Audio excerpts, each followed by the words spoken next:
Welcome back to my new video. साथीहरू, आज हामी चाहिँ उप्रेती बुवालाई भेट्न जाँदैछौँ। के भएको रहेछ त उप्रेती बुवालाई? उहाँलाई चाहिँ हस्पिटलबाट ल्याएको 8-9 दिन भइसकेछ। अब हामी चाहिँ यहीँ नजिक भएर पनि भेट्न नजाने कुरा भएन। त्यही भएर अहिले चाहिँ बाबुलाई मम्मीले पछाडि बोइ बोक्दै हुनुहुन्छ र मैले झोलामा दुध राखेर हिँड्न थालेकी छु। घरमा भएको त्यही गाई थियो, त्यही दुध लिएर हिँड्न लागेको। र बाबुलाई चाहिँ अब बाटोघाटोमा केटाकेटी हुन्, नजर नलागोस् भनेर चाहिँ कालो टिका लाउने चलन छ। मैले त्यही कालो टिका लगाएर अब हाम्रो छोटो मिठो यात्रा सुरु गर्छौँ। यो चाहिँ झापा जिल्लाको सुरुङ्गाभित्र पर्ने यो फुलगाछी ठाउँ हो। हामी चाहिँ रमाइलो कुराकानी गर्दै हाँस्दै हिँडिरहेका छौँ। हेर्नुहोस् त कति रमाइलो ठाउँ छ। आहा, आज चाहिँ एकदमै चिसो मौसम पनि थियो र बुवालाई अब फलफुलको पसल पनि थिएन, के लैजाने त भनेर सोच्दा सोच्दै अब पसल चाहिँ नजिकै रहेछ। त्यहाँ चाहिँ हामी गएर नुनिलो बिस्कुट भयो नि किन्नु पर्यो भनेर चाहिँ अब साउनीलाई बिस्कुट हामीले अर्डर गरेका छौँ। अब बिरामी भएकालाई गुलियो बिस्कुट लान भन्दा पनि नुनिलो बिस्कुट लान उचित होला भनेर चाहिँ हामीले त्यही 50 खाले नुनिलो बिस्कुट किन्यौँ र आन्टीले पनि मैले त्यही लान्छु भनेर त्यही चाहिँ बिस्कुट किन्नुभयो।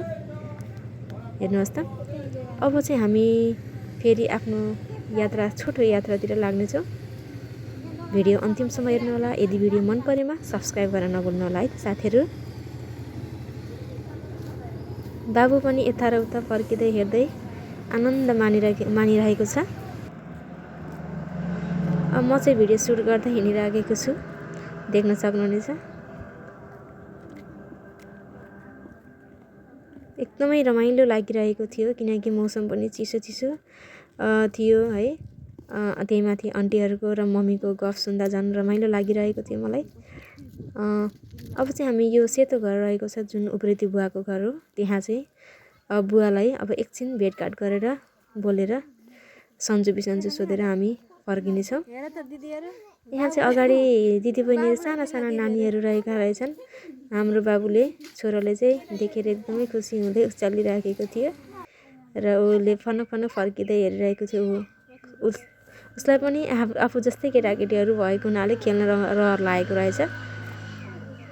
अब चाहिँ हामी भित्रतर्फ लाग्नेछौँ। भित्र बुवालाई दर्शन गरिसक्यौँ र दर्शन गरेपछि अब एकैछिन भयो नि बस्नु पर्यो होइन। र बाबुलाई पनि निद्रा लाउने समय फेरि एकछिनमा ढिलो होला भनेर अब धेरै बेर भुल्दैनौँ हामी चाहिँ यहाँ। उहाँ चाहिँ बुवा उप्रेती बुवा हुनुहुन्छ।